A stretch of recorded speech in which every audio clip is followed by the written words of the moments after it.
조갑제 TV 시청자 여러분 안녕하십니까? 2024년 4월 9일 밤 9시 30분입니다.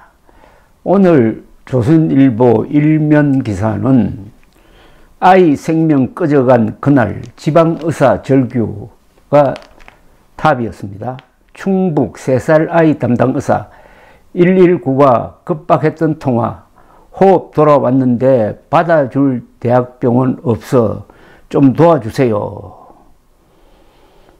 이렇게 응급실을 찾다가 숨을 돌렸던 아이가 결국 사망하고 말았다는 기사인데, 기사 톤이 마치 의사 수가 부족해서 응급실이 제대로 돌아가지 않는 것처럼 그런 인상을 주고 있습니다만은, 이런 사태는 의사수 부족과는 아무 관계가 없습니다. 응급실이 지금 제대로 운영되지 않기 때문이고, 응급실이 제대로 운영되지 않는 가장 큰 이유는 응급실에서 일하려는 의사들이 적고, 응급실을 응급하지 않는 환자들이 사용을 해가지고 긴급한 환자를 받아줄 여유가 없다든지 하는 이런 운영상의 문제입니다.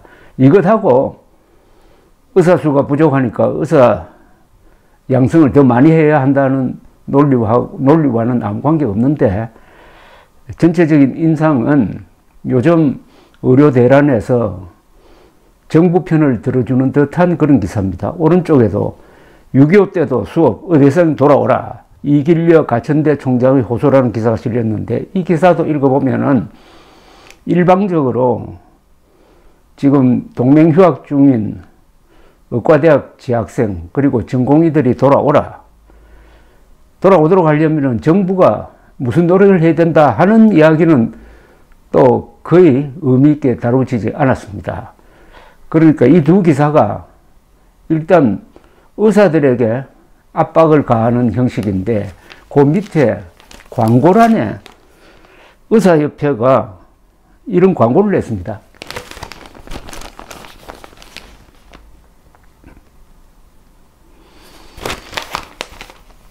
대한의사협회 이름의 광고인데, 이 광고 문화는 또 앞서 설명드린 두 기사와는 방향이 다릅니다. 일종의 반박하는 기사처럼 보입니다. 반박하는 광고처럼 보입니다. 기사를 반박하는 광고. 제목이 대한민국 의료의 미래와 국민 건강을 위험에 빠뜨리고 있는 것은 누구입니까? 있는 사람은 누구입니까? 결론적으로는 의료의 미래와 국민 건강을 위험에 빠뜨리고 있는 쪽은 정부다. 정부지만 사실은 윤석열 대통령이다. 이런 뜻입니다. 잘 쓴 광고문입니다. 잘 썼다는 것은 명확하게 썼다는 거죠. 의대 정원 늘리기입니다. 의대 정원 늘리기와 필수 의료 정책 패키지는 누구도 행복하지 않은 명백한 총선용 포퓰리즘 정책입니다. 그러니까 이 의료 대란이 윤석열 대통령의 총선용 포퓰리즘에서 비롯되었다고 아주 단죄문처럼 시작이 됩니다. 이공계 인력의 휴학 및 N수생 양산으로 이공계 인프라가 붕괴 중입니다. 기존에도 의대 교육 부실이 우려되는 대학이 있는 상황에서 의대 정원 늘리기는 의대 교육의 부실을 불러옵니다. 인구 감소와 저성장 시대에서 의사수 증가는 필연적으로 의료비 폭증을 통한 국민의 경제적 부담 증가로 이어집니다. 대한민국은 지금껏 세계 최고의 의료를 누릴 수 있는 국가였습니다. OECD 의료 질 지표에서 최고 수준을 유지하면서도 의료비가 적은 국가가 대한민국이었습니다. 코로나19 팬데믹 상황에서도 세계적으로 가장 낮은 수준의 사망률을 통하여 국민의 생명을 지켜낸 의료를 보유한 국가가 대한민국이었습니다. 하지만 정부의 무리한 정책 추진으로 인해 대한민국 의료는 예전으로 돌아갈 수 없게 되었습니다. 불가역적인 변화, 불가역적인 타격이 한국 의료 시스템에 가해졌다 이런 이야기입니다. 정부는 더 이상 국민과 갈라놓기 위해 의사를 악마화하지 마시기 바랍니다. 어떤 의사도 환자를 떠나고 싶어하는 의사는 없습니다. 현재도 90% 이상의 의사들은 환자의 건강과 생명을 지키고 있습니다.